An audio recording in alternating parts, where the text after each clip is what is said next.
A new movie is opening that features the Grinch, but are critics smiling, or will we all flinch? Roth and I love to do these reviews, so stay tuned right here on Screen Junkies News.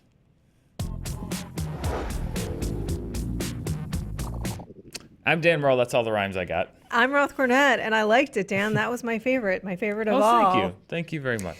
My favorite of summer and spring and of fall. That's all I got, and it was not as good. Let's talk about the Grinch and the Dr. Seussness of it all. The Grinch it's not just this Christmas. The Grinch is a fixture for me of just about every Christmas. Sure. And has been, I think, for many generations, for people not just my age, but 20 years plus older. It was the Chuck Jones cartoon. Yes. And then I think for people born around after the year 2000, it was the Jim Carrey movie. And now we have a new animated Grinch, feature-length animated, starring Benedict Cumberbatch as the titular Grinch. Yes, and brought to you by the makers of Despicable Me. Yes, Illumination. And Minions, Illuminations.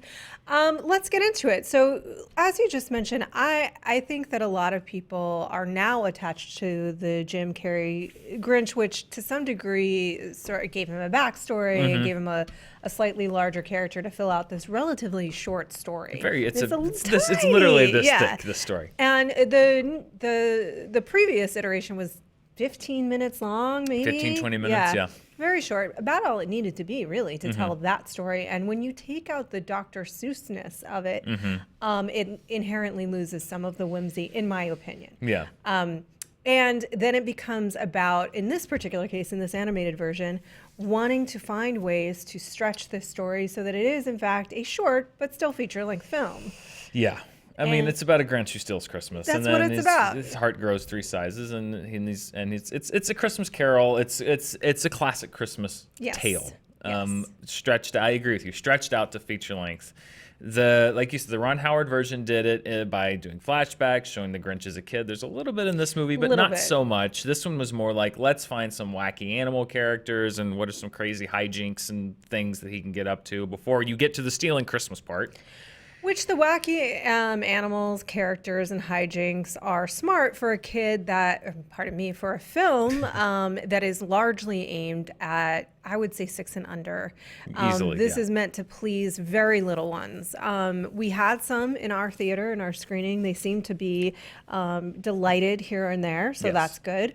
And frankly, these films, Illumination films in particular, do seem to understand how to tap directly into what will delight a small child. That said, they have not nailed the formula that Pixar has, where it can delight both the child and the child within, the adult. I think these do not, in the way that, not quite Teletubbies, but in the way that Teletubbies were speaking to really little ones, but we're certainly not speaking to the adults who had their charge. This is the same thing for me. It just felt very generic, quite flat. I could see the manipulations in the film. And do you remember that 3rd grade teacher, Dan, that wanted to make learning cool by introducing something like rap? There are moments in this film that it feels to me like that 3rd grade teacher from Jan was at the helm. You know, it was like trying to make certain things hip for the kids that are like so patently not hip at all. Yeah. Illumination. Does that make sense? A little bit, yeah. Illumination is not a great fit for me. I have found every movie I've seen of theirs to be on a scale from Secret Life of Pets, which I found to be innocuous enough, to things like Despicable Me 3 and Minions, which were almost impossible for me to get through. I just found them to be repellent to me. Sure. But kids love them. I get that. I understand that. And I'm not saying that every film should be geared toward... You can't make films like Pixar, but I think that there are other films like outside of Pixar. We were talking about Shrek on SJU earlier this week. Movies like How to Train Your Dragon. That's great, too. That's a series. Even movies like... I thought that there was one that came out, I believe, last summer, the Captain Underpants, which was, again, aimed toward kids, but had stuff for adults to connect to. So you're not just sitting there. The Illumination... Goosebumps did that in live action. Goosebumps a little bit, yeah. This one for me is I'm just sitting there movie. You're right. The kids were laughing. The Grinch certainly runs into a lot of trees and steps on a lot of things, and people fall down. And there are holes, cute animals. And there's cute animals, and great. That's really good for the kids, but it's, and the thing that Illumination movies look fantastic. This movie in particular looks fantastic. Whoville looks like a very pleasing place to be. It really does. The design, the color, it's a very vibrant movie. But there, for me, was nothing of any value in it for anyone other than, hey, let's take the kids to a movie. And that's fine, but, it's also just the reality of it is I'm not going to say it's a great movie just because it's going to entertain kids. It didn't entertain me. It didn't entertain me, and I think also with Dr. Seuss because I have a very strong attachment to Dr. Seuss, as do we all. But those are very, very, very simple stories with a very simple, clear moral that are told so uniquely and told so well. These are really rich characters that he's created, and I think it's trying to do that. But you can tell that the further they go with trying to give the Grinch some kind of story, the further they get away from the crux of this very simple tale, which is just he runs into a child who is the embodiment of the spirit of Christmas. Right. And in that encounter, his heart grows 2 sizes larger. It was 2 sizes too small to feel Christmas before that. And he embraces the holiday. It's really beautiful. And I think it is at its crux, but it doesn't need to be. It needs to be 15, 20 minutes long. That's what the story supports. The other thing I just didn't really care for was what little edge, it sounds weird, but what little edge the Grinch had was completely sanded off because Benedict Cumberbatch, when they announced that he's voicing the Grinch, in my head I was like, oh, that's pretty good. He's done Smaug, he's done these sort of menacing characters, and he can be quite a pill. He plays him a little bit like Dr. House. Yeah, it's very much I am the Grinch and I don't understand Christmas. Max, we're gonna take this Christmas away from these Who's, and I just didn't like this portrayal of the character. The Grinch, you want to be a bit conniving, a little bit sinister, a little bit evil, because he's got a little Iago in him. A little bit of this is an objectively terrible thing that he does. Oh yeah. He attempts to steal the happiest day of the year away from an entire town of people, and I just didn't feel the performance matched even what the characters should be. And I know it feels weird to be like, it's just, what do you want? It's a kid's movie. You're right, it's a kid's movie, but it's also a movie that I watched, and I got to give you my opinion on it. I think you can make kids entertainment that is entertaining to kids, but is also generally entertaining to more than just the 6 and under crowd. And I think that you can make a character that does bad things that doesn't have to be completely just rounded off and a complete just laughing stock. I think that there's a way to make things anything other than just, hey, let's shut the kids up for 90 minutes and put them in front of a movie.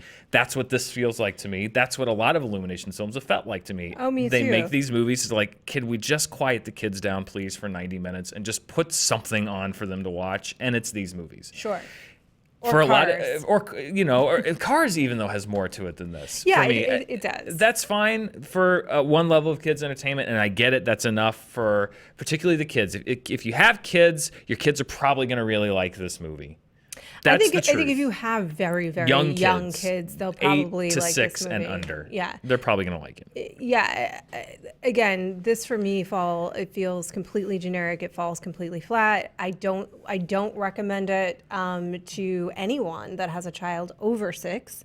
And I don't recommend it to an adult over 6. That isn't to say that The Grinch doesn't have its charms, but I would say go watch that original animated version. It's right there, the charms of the story, or read the story. It didn't actively annoy me.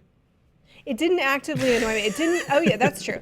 I guess that's good, right? Positives are it didn't make me angry, and it didn't actively annoy me. I didn't want to leave the theater. Yeah. I simply felt nothing, and I think kind of tying back to the analogy I was trying to make before is that there are moments in this movie that it feels like it's trying to speak to the generation that is now, but it's doing so via a methodology that's speaking to a generation past. Does that make sense? Who have so much rooted in the Grinch, but aren't going to be entertained by this movie. But aren't going to be entertained by this movie. It's trying to use methods that would have seemed current 20 years ago. Yeah. And they don't seem current for this generation. You know, this is a completely different generation. They're growing up in a completely different world.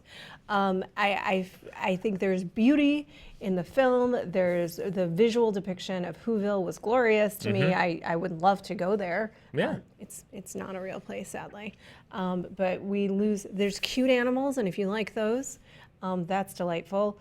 But there's not much else in this film. Yeah, I've got to be a Grinch on the Grinch. I hate to say it, but was it for me? If you have kids, though, they'll like it. Sure. So, there you go. I don't know. The Grinch, sure. Yeah, if you have kids, why not? It is aggressively meh. Yeah. Well, that's it, Dan. That's all we got, We're really, Grinching for on the Grinch. But I love that first animated movie, and I love the short stories. So dive into those, and there's a million other pieces of beautiful holiday fare for your kids. Not so much out in the theaters right now, but there's a million other movies out in the theaters, yeah. which we're going to be covering throughout this week. This is Review Palooza this week. It's Review Palooza really to the end of the year from here on out, Ross. Yeah. So just considering looking at everything that's coming out, family films, non-family films. We got zombie Nazis coming up. Sure. We got spiders' webs and we've got some fantastic Ralph's, beasts we'll want to talk about. Fantastic Beasts and Creeds and Yeah. Mary Poppinses and Aquaman, Bumblebees. Yeah. So many things to talk about still. There's a lot coming at you, so please do stay tuned. I hope we weren't too Grinchy for you. We still do have the spirit of the holidays in our hearts. But not the Grinch. But not the Grinch.